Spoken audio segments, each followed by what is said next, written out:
Mga nanay, tatay, balik sa nanay tatay, okay? You have this in your hand. Yung mga anak po ninyo, no? Kasi yung mga anak na ninyo, either two lang yan, dalawa lang ang pagkukuhaan yan. Magkagalit-galit niya sa Lord, gamitin niya ng Lord para makita yung glory niya ng iba or maging worse yung anak mo. Dahil hindi nyo ito talaga yun. Hindi nyo inalapit sa Panginoon. Or gamitin siya ng word daw. Diba? Ano ba gusto natin? Magamit siya ng Lord o magamit siya ng word? Diba?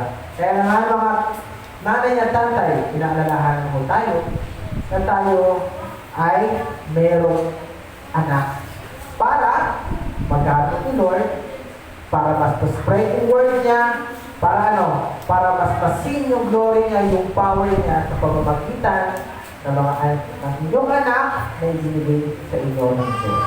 Okay? Kaya